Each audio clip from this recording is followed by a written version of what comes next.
الله أكبر الله أكبر الله أكبر أشهد أن لا إله إلا الله أشهد أن لا إله إلا الله أشهد أن محمدا رسول الله أشهد أن محمدا رسول الله حي على الصلاة حي على الصلاة حي على الفلاح حي على الفلاح الله أكبر الله أكبر لا إله إلا الله.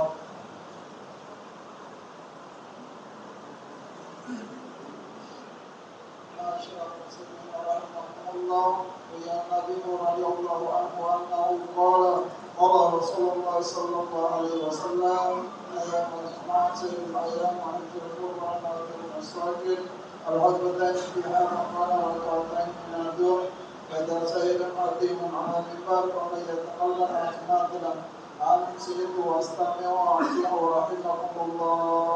اللهم اكبر الإسلام من المسلمين والمسلمات والمؤمنين والمؤمنات وأشهدهم على منعتهم أبتنا بالذنب برحمتك يا أرحم الراحمين.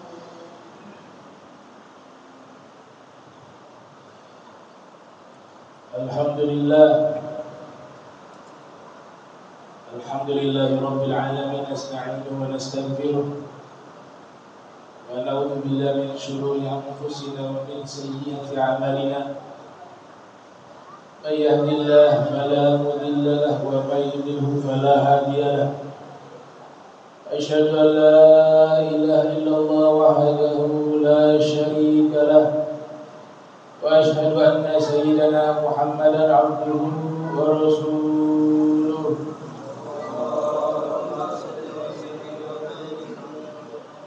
اللهم صل وسلم وكرم وزد على سيدنا وحبيبنا وقدوتنا وقرة أعيننا مولانا محمد وعلى آله وصحبه أجمعين. أما بعد فيا أيها الناس أوصيكم ونفسي بتقوى الله فقد فاز من اتقى. سبحانك لا علم لنا إلا ما علمتنا إنك أنت العليم الحكيم. ربي اشرح لي صدري ويسر لي أمري واحلل عقدة من لساني يفقهوا قولي وسدد لساني واهدي قلبي بحق سيدنا محمد صلى الله عليه وآله وبارك وسلم. وقد قال الله سبحانه وتعالى في القرآن الكريم وهو أصدق القائلين وأنا على ذلك من الشاهدين وإن أحسن الكلام وأبلغ النظام وأجمل بيان كلام رب العلام على لسان حبيبي سيد ولد العدنان. أعوذ بالله من الشيطان الرجيم. بسم الله الرحمن الرحيم. الحمد لله رب العالمين. ولقد وصينا الذين أوتوا الكتاب من قبلكم وإياكم أن اتقوا الله. فيا أيها الناس اتقوا الله حق تقاته ولا تموتن إلا وأنتم مسلمون. Alhamdulillah, puji syukur kehadirat Allah Subhanahu Jalla wa Ala atas seluruh nikmat dan tak lupa salawat salam senantiasa tercurahkan kepada junjungan mulia Nabi tercinta Nabi Muhammad sallallahu alaihi wa alihi wa sallam. Ikhwanul muslimin rahimakumullah. Al-Imamul Yafi' di dalam kitabnya Rawdhur Rayyahin fi Hikayatis Shalihin menukilkan ucapan dari salah satu tokoh sufi bernama Al-Imam Syakib Al-Balkhi. Dan ini adalah at-tajribah ar-ruhiyah, pengalaman spiritual beliau, eksperimen spiritual beliau. Beliau menyatakan talabna khamsan fawajadnaha fi khamsin. Kami mencari 5 hal, maka kami dapati di dalam 5 hal. Yang pertama, talabna barakatul qut fawajadnahu fi sholati duha. Berkata Imam Syafi'i Al-Balkhi, kami mencari keberkahan makanan, maka kami dapati ada di sholat duha.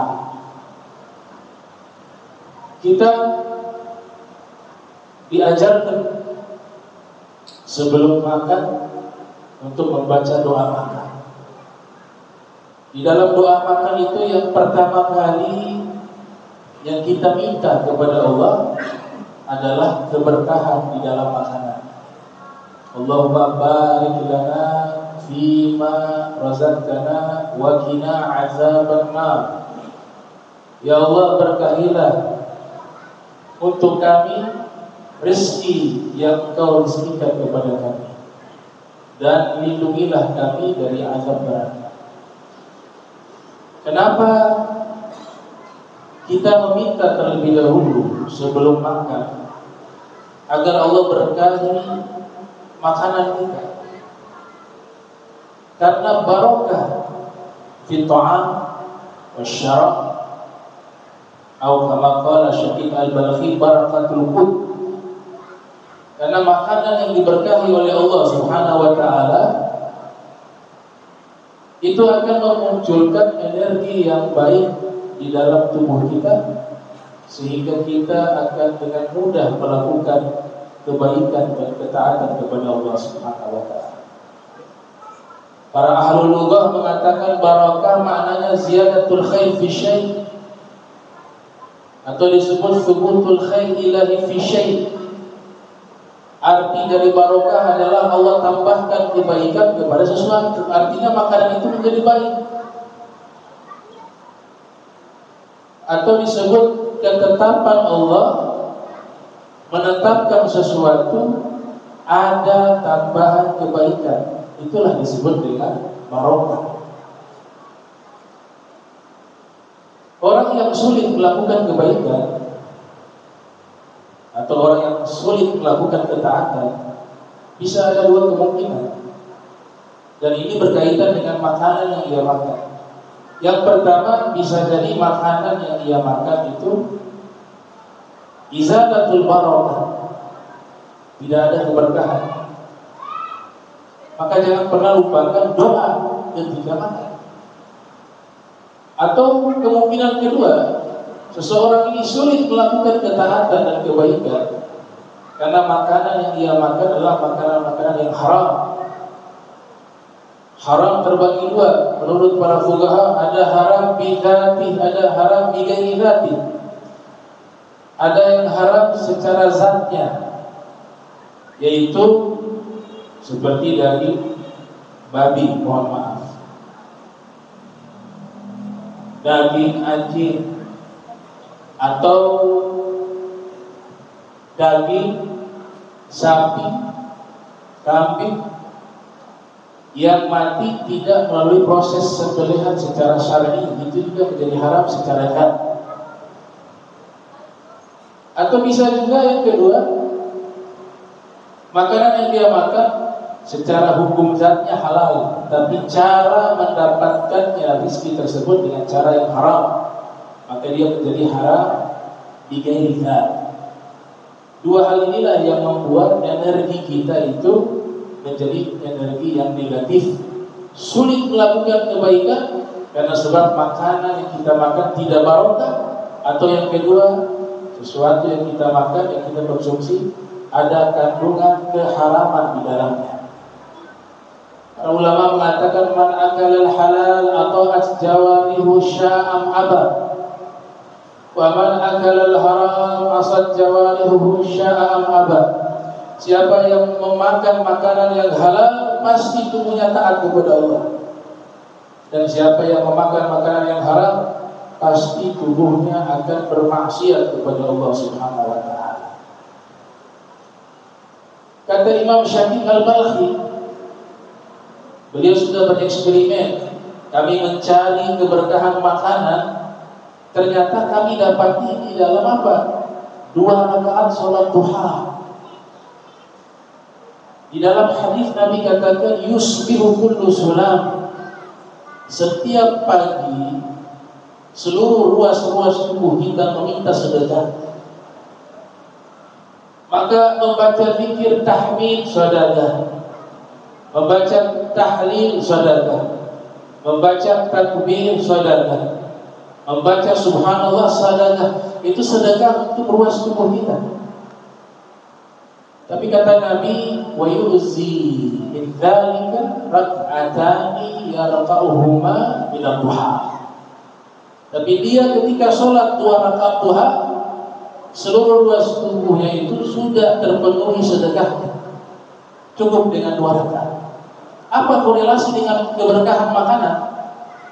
Nah, tubuh kita dipenuhi oleh ruas, ratusan ruas tubuh. Kata Imam Sahal Tustari, setiap ruas itu butuh sedekah setiap harinya. Setiap hari.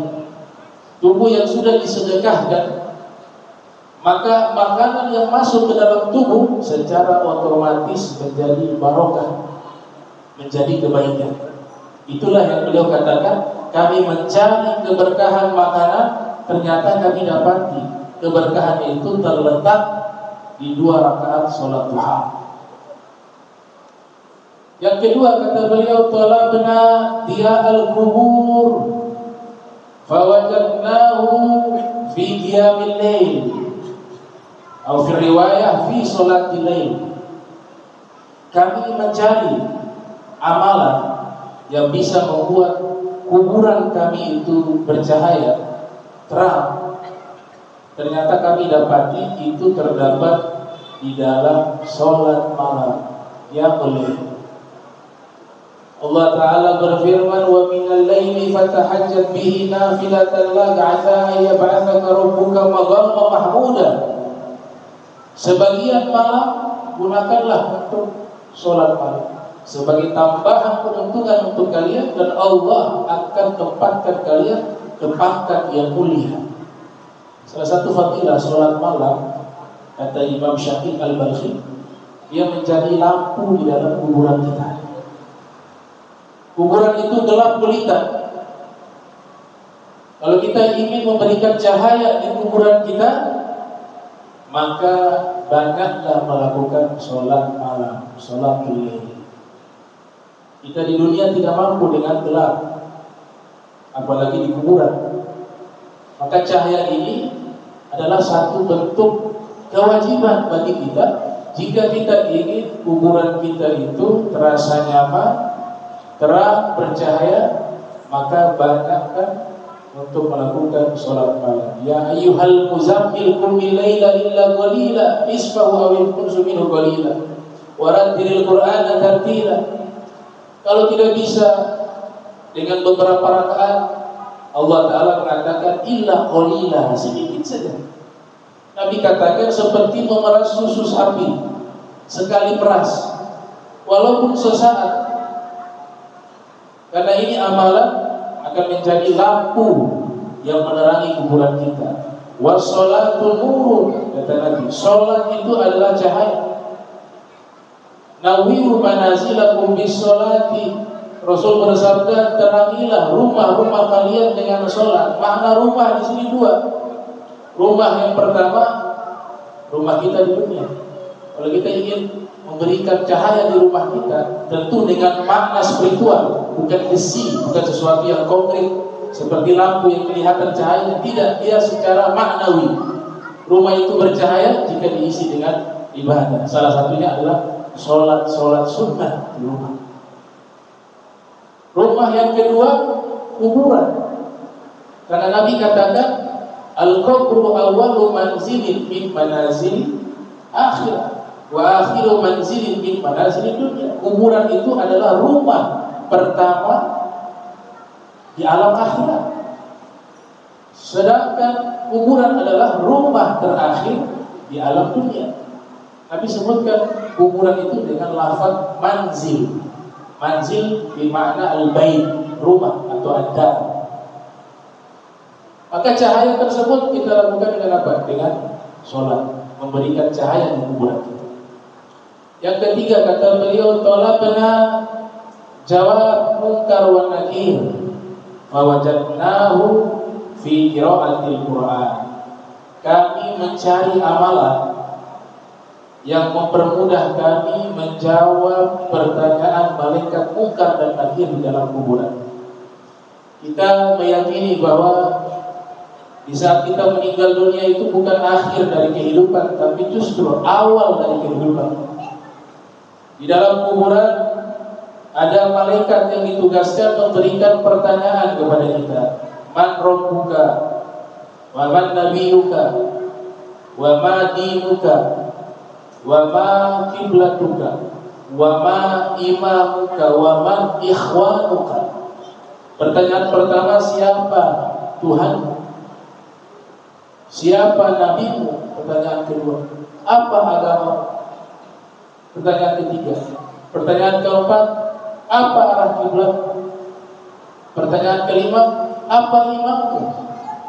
Pertanyaan keenam, siapa saudara-saudara? Ini jawaban bukan dengan lisan. Yang mampu menjawab itu dengan iman dan amal, bukan dengan lisan. Sehingga beliau bereksperimen mencari tahu apa sih amalan yang bisa membuat kita mudah menjawab pertanyaan munkar dan nakir. Maka beliau mengatakan, kami temukan amalan itu adalah banyak membaca Al-Quran. Sesuai dengan hadis Nabi kita Muhammad sallallahu alaihi wasallam, Al-Qur'anu hujjatullah. Al-Quran menjadi pembelamu.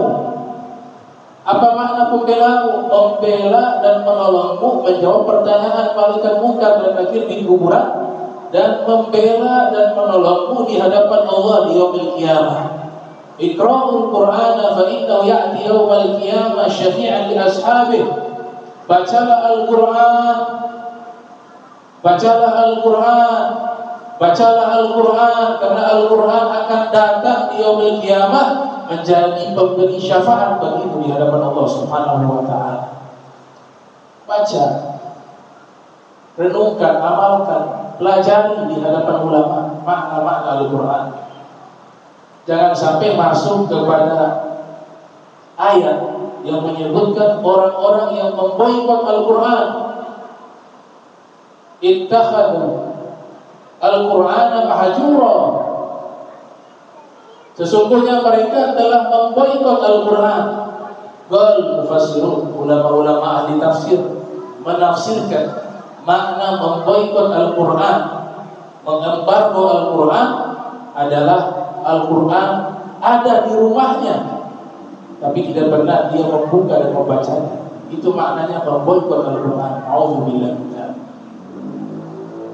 Yang keempat kata beliau, talabna ubur as-sirat fawajadnahu fi as-sawmi was-salah. Kami mencari amalan yang akan mempermudah kami menyeberangi jembatan Sirat. Ternyata kami dapati amalannya adalah puasa dan sedekah. Puasa dan sedekah adalah amalan yang mempermudah kita untuk menyeberangi jembatan Sirat. Rasul mengatakan as-siyam junnatun.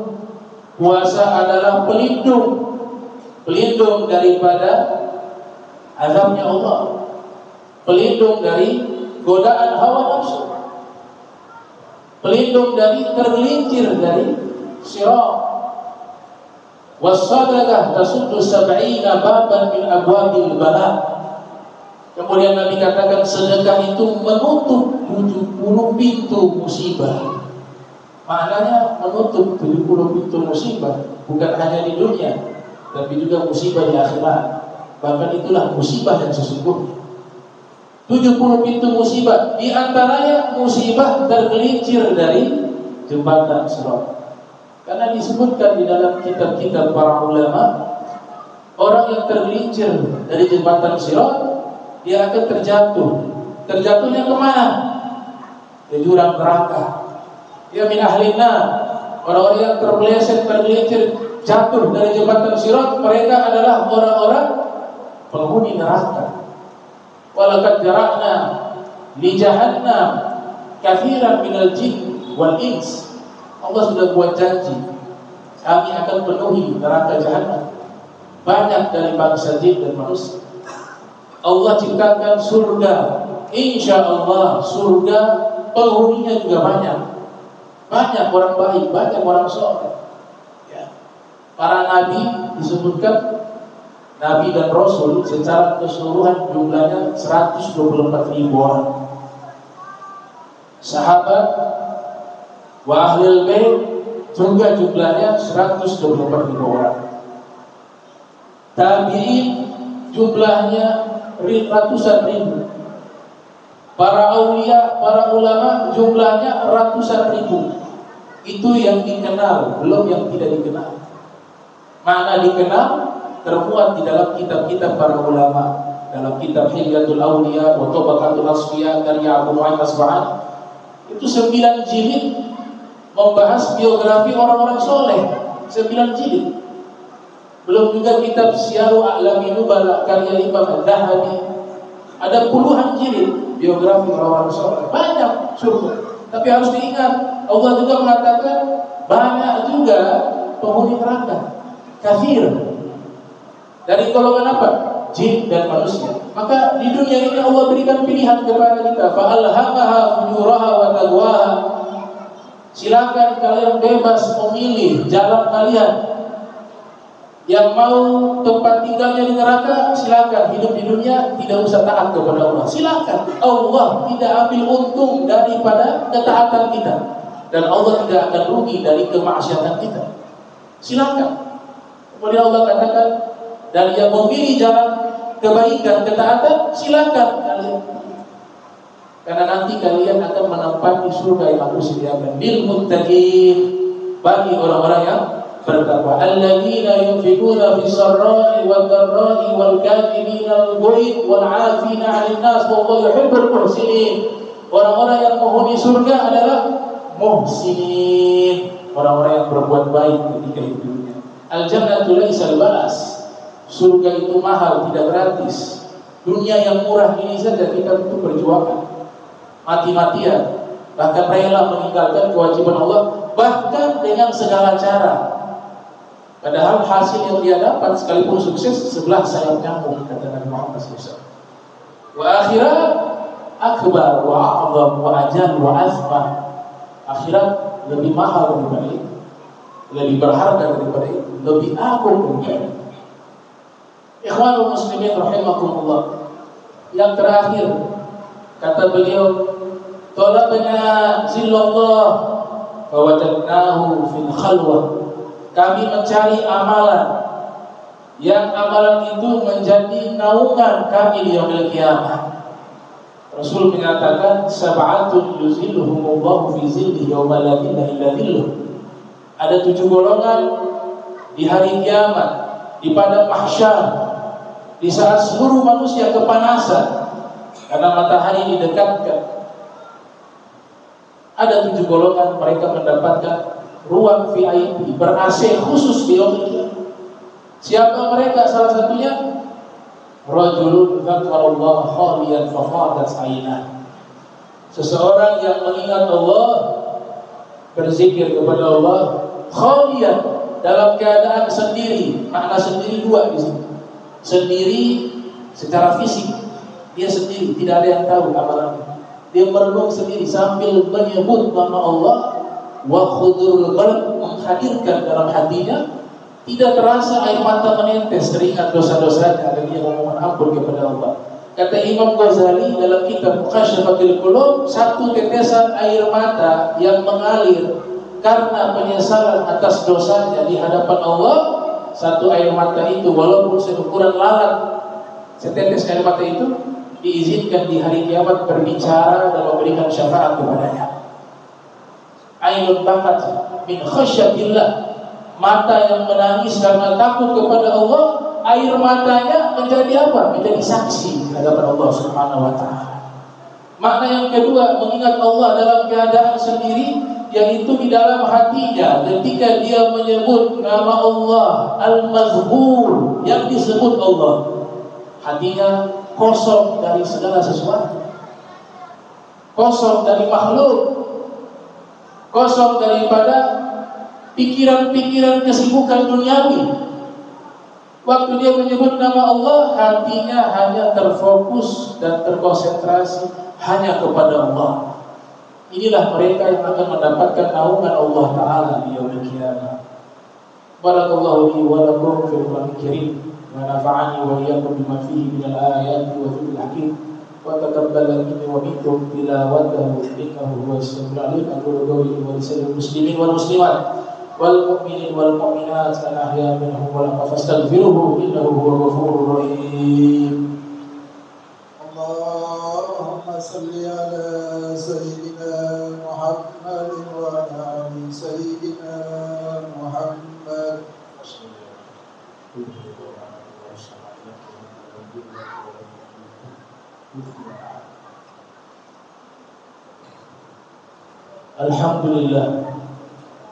Alhamdulillah Rabbil Alamin. Allahumma salli wa sallim ala Sayyidina Muhammad Al-Fatih lima ughliq wal khatim lima sabaq wa nasr al-haq bil haqq wal hadi ila siratikal mustaqim wa ala alihi wa sahbihi haqqa qadrihi wa miqdarihi al-'azim. Allahumma salli wa sallim ala Sayyidina Muhammad wa ala alihi wa sahbihi ajma'in. Ya ayyuhan nas ittaqullah wa hadhirul jum'ah wal jama'at. Allah subhanahu wa ta'ala, ya ayyuhalladzina amanu idza nudiya lis-salati min yaumil jum'ah fas'au ila dzikrillah wa dharul bai'a dzalikum khairul lakum in kuntum ta'lamun. Fa idza qudiyatis salatu fantashiru fil ardi wabtaghu min fadlillah wadhkurullaha katsiran la'allakum tuflihun. واعلموا أن الله تعالى صلى النبي كريما فقال الله سبحانه وتعالى إن الله وملائكته يصلون على النبي يا أيها الذين آمنوا صلوا عليه وسلموا تسليما.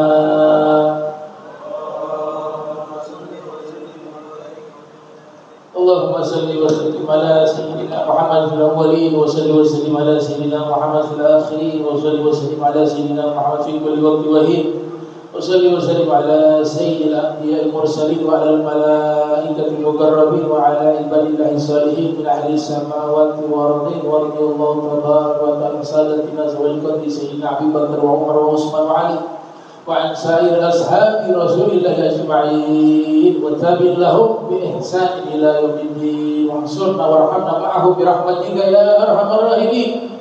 يا الله يا حي يا قيوم لا إله إلا أنت يا الله يا واسع المغفرة يا أرحم الراحمين.